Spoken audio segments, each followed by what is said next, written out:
sa taong sa tanan o pasayon sa atong mga saka lalo na pakitagiyaman ko sa kinabubutan.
O Diyos na naghatag ikaw kanamo sa mga panahon sa Pasko, padayon na pagpalang mo ang imong katawan pinagi sa mga hatag nga langitnon.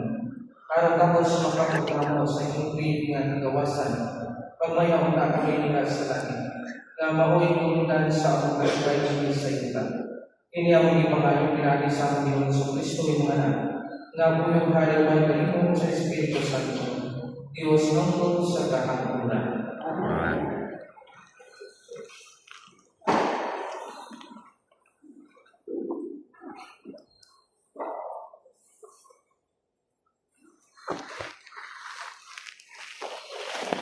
Tinuturigan sa pamuhat sa mga apostolos. Mayroon si Pedro bato sa Mandarin. Ang tanang mga tao sa Israel, inahanglan masahin ang inyong maong Isus na inyong ilansang sa krus. Gihimo sa Diyos na Ginoo Mesiyas. Sa pagkaluhog dinili sa mga tao, natalog sila pag-ayon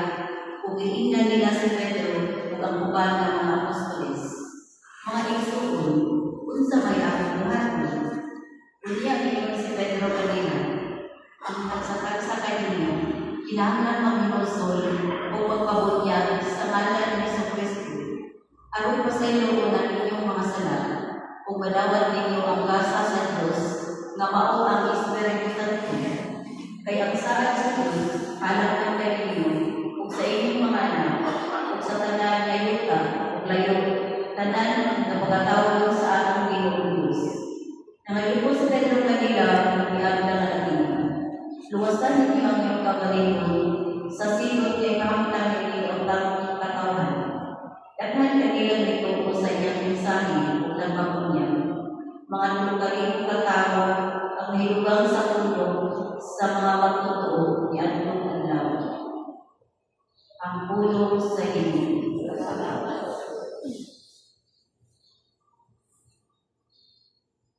Ang iyong kapuno sa kaayos sa Ginoo.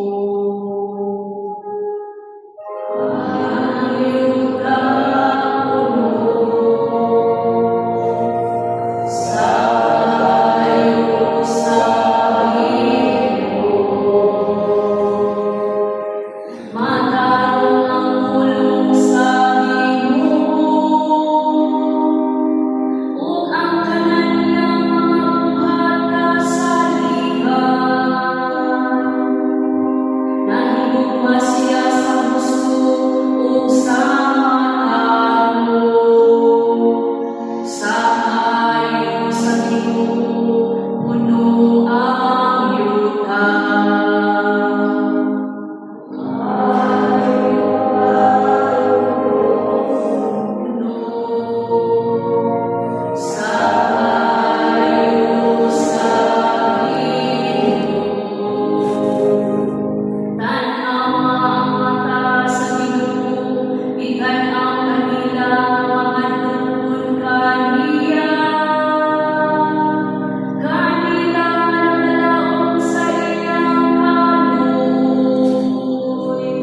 Aron pagmalikawas kanila sa kamatayon,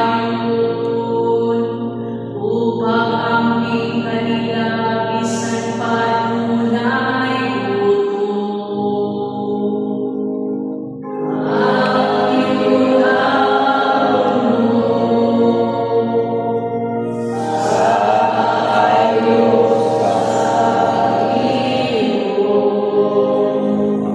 ang atong kalab nagapaabot sa Ginoo,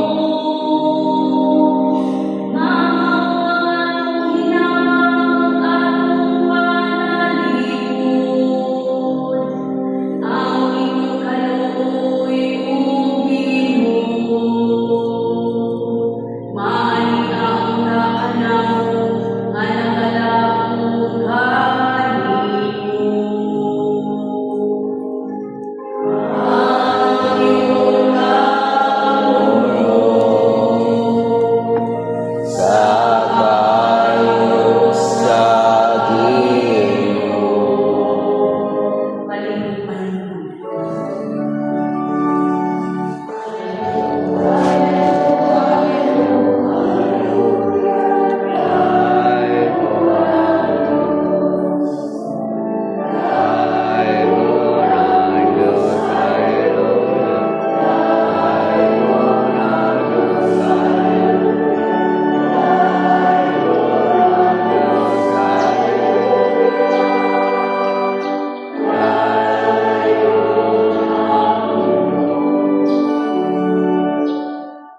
Ang Ginoo panaan ninyo. Kinudlo gikan sa Ebanghelyo sumanaging San Juan. Kadlak si Maria nga nagbarog dito sa luwas sa Bulanan. Kunyari ko siya ang pag-ibig sa Bulanan. Kung nakita niya nato ang mga kaapil nga nag-ispikulit o naglingkod sa dapit nga nagmutahan sa lawas ni Jesus. Ang usahan nito dapit sa iyang ulo o ang usahan dapit sa iyang higil. Dahil anong nagbilang naman, sila nagtahan kanina. Siya may tubag, ila man doon na hipuha ang akong Ginoo o wala kang ibalugod, kain nila utang siya. Sa pagkahuman niya sa ini, bilingin siya o iyang nakita si Jesus nga nagparog dito. Apan wala siya makailan na siya si Jesus di ay pastor. Dahil nga nung nagilak ka man, nangutana si Jesus kanina, insa man ang imong ipangutana. Ngayon nagtuo si Maria na siya makuha ang dinero. Kung sabi siya kanina, kung ikaw makuha nagkuha kanina, sukali ako kung hain mo siya tutang, kay kuha mo siya. Si Jesus mingon kanina, Maria, kung si Maria niya tubang ng Jesus o mingon sa Hebrew, Rabuni, na sa ato pa magulong. Unya, nagiingan siya ni Jesus, ayaw ako ikapa, kaya wala pa akong matibalik sa amahan. At tuwahin mo ang akong mga suon o sukinlis lang na mato ako sa akong amahan o inyong amahan, sa akong Diyos o sa inyong Diyos. Usa, isukindan ni Maria Magdalena ang mga tinunan na nakakita siya sa Ginoo o nga isultingan siya ni Jesus diin. Ang Ebanghelyo sa Ginoo.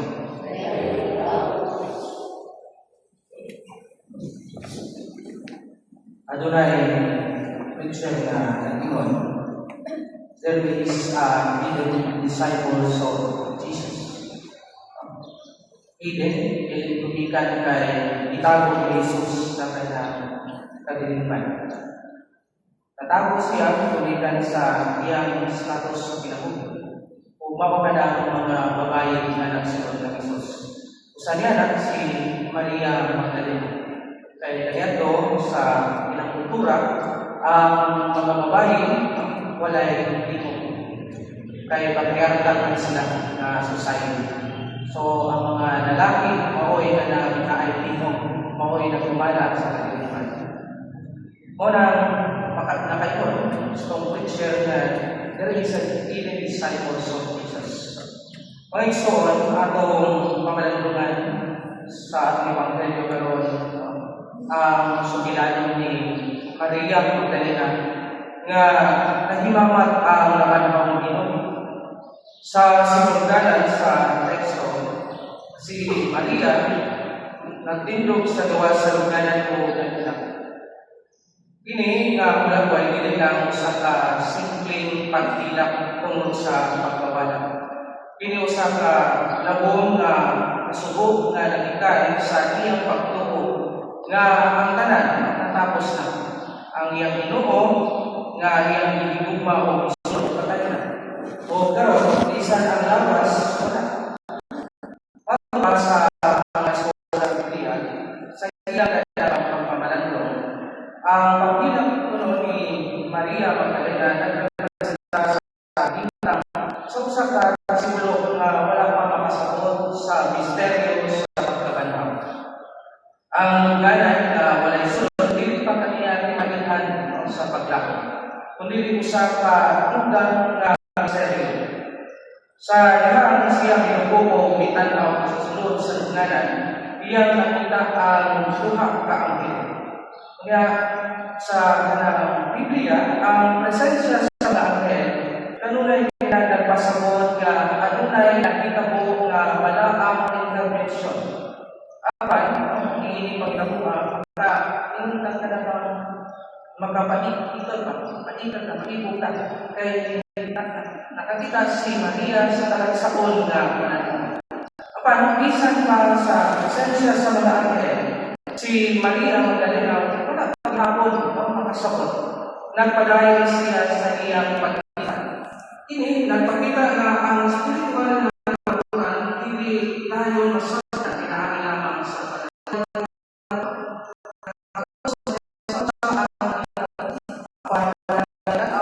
tapos si Jesus na sa isang araw mapanahon siya. Ngayon, dalawang rason ang pagkakaimpag ni Kristo. Hindi na siya sa pagkakaiato sa siya sa pagkakaiato dahil na ang iyang nakita. Ang nabanhaw na lawas, hindi na parehas sa una. Ini usang lawas na glorify. Ang paglugan sa pagtuo sa maong hinayon, wala pa niya madawat ang posibilidad na pagkabanhaw. Sa Espiritu, halong pagtanaw ng Igsoon, ini nagpasabot na pagkaila kang Kristo, dili lang pinaagi sa pisikal na pananaw, kundi pinaagi sa grasya o kanang pagtuo. Ini makita nato sa Ebanghelyo, no, ang pagtawag ni Jesus kang Maria sa iyang ngalan.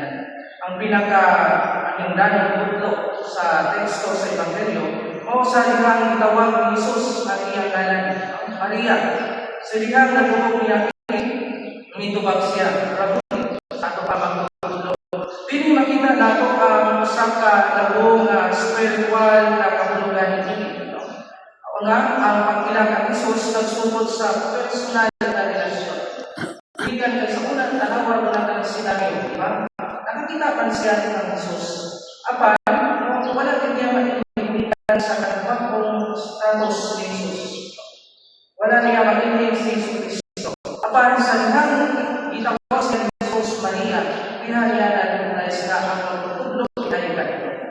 Kaya ikaduha, ang Ginoo nagtawag sa mga nato sa atin.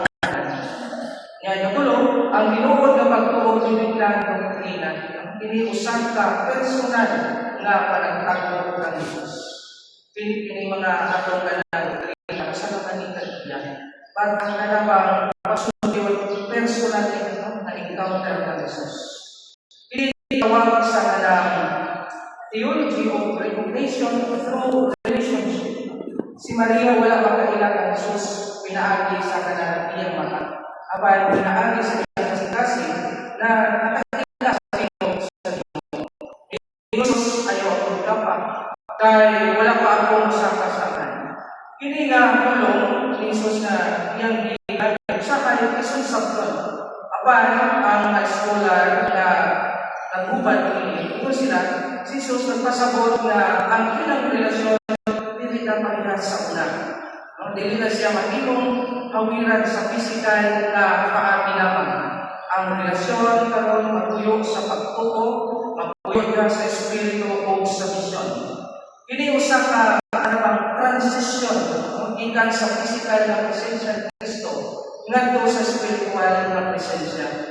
Si Maria, ini makita nato sa Ebanghelyo, si Maria, ang unang misyonera sa pagkabanhaw. Apan, wala siya naging sa kadaliman. Kundi kay na siya sa likod sa masyado sa kanang mga tinuan ni Jesus. Kuman sa iyang pagtakbo kang Jesus, isugod siya at tuwa ang akong mga isugod o sulpili sila. O si Maria, niadto o ni pahibalo, nakita ko ang Ginoo. Dinhi mga isyon sa maong senaryo. Dinhi na makita ang dakong papel ni Maria Magdalena. Siya ang unang saksi sa pagkabanhaw. Siya ang unang misyonera na gipadala ni Kristo. Siya ang nagdala sa unang balita sa Pasko sa pagkabanhaw. Sa tradisyon sa simbahan, tinawag siya o nga apostola sa mga apostoles. This is the highlight. Kinsa si Maria sa atong kinabuhi. Ato na ikunding ang kahimtang ni Maria o unsay atong makapunan niya. Una, si Maria kita nato modelo sa pugman. Bisa ang uban, ang mulina, kapag siya na pamilya na ginagawa. Ang pangalawa, kita ba, mapabiling magkita sa isa at sa ya, ikaduha, si Maria, dahil sa pagkita, nangita siya sa wala siya klaro upang para kaniya blurred ang tanan. Wala siya ideya na karon isip pamalan no, ano na ito ang atong paggalingon. Nangita pa kita sa Ginoo sa atong kinabuhi o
sa simanya.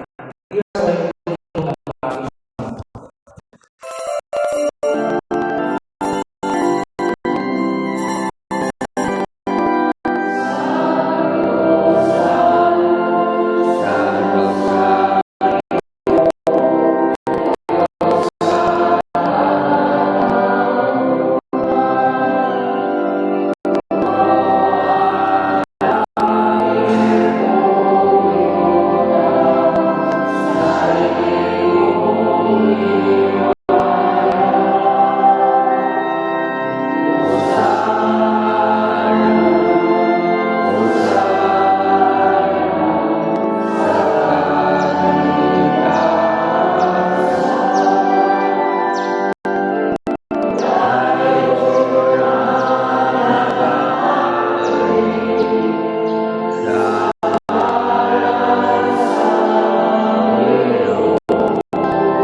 Santos, kayo ikaw ang ibuhok ng kuran sa Anak Santos.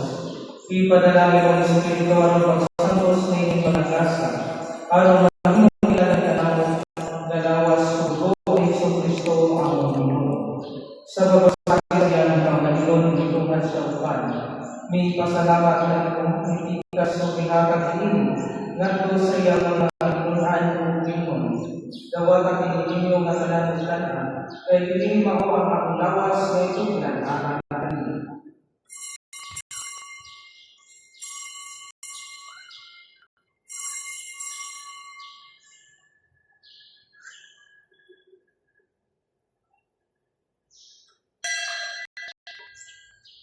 Sa samang paami tapos ang panahapon, may kuha sa sangkalis. May pasalamat kayo ng pag-usap. May hatag iniingat ko sa iyang mga tinunan o Panginoon. Dawat at hindi o Panginoon at nanantikan ini. Kaya pili mo ang kalis sa akin buos sa pagkutunay ng isagutan.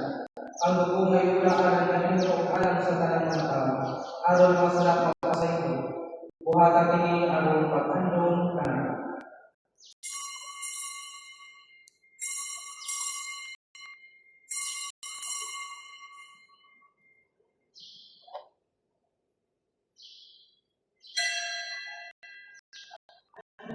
Iyang selo sa ako.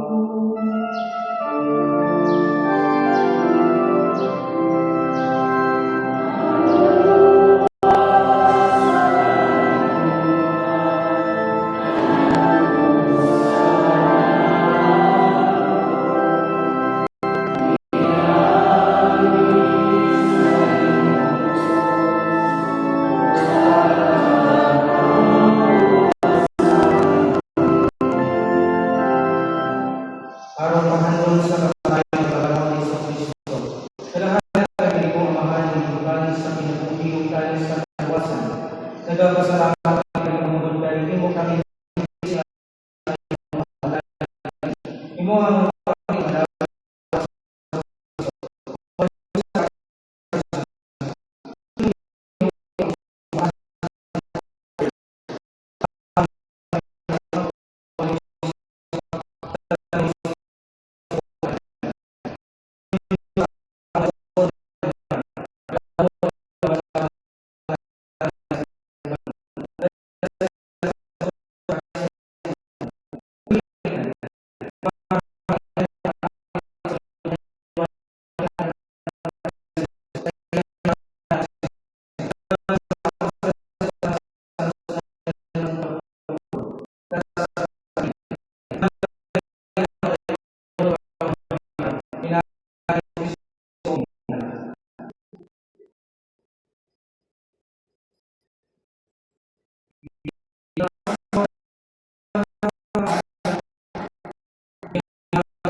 Inuso ko sa mga apostles. Ang kalinaw ng bibig mo kanino, ang among kalinaw ng matag ko kanino. Ayaw na ang mga sala kung hindi ang pagsasabi sa inyong simbahan. Kung sigo sa inyong kabuturan natin sa inyong kalinaw ng kanisa, ikaw ang iyong parang sa kabuturan. Ang kalinaw sa inyong sa kanila atong ipakita ko ang makasang para ng sultan. Tandang kalinaw.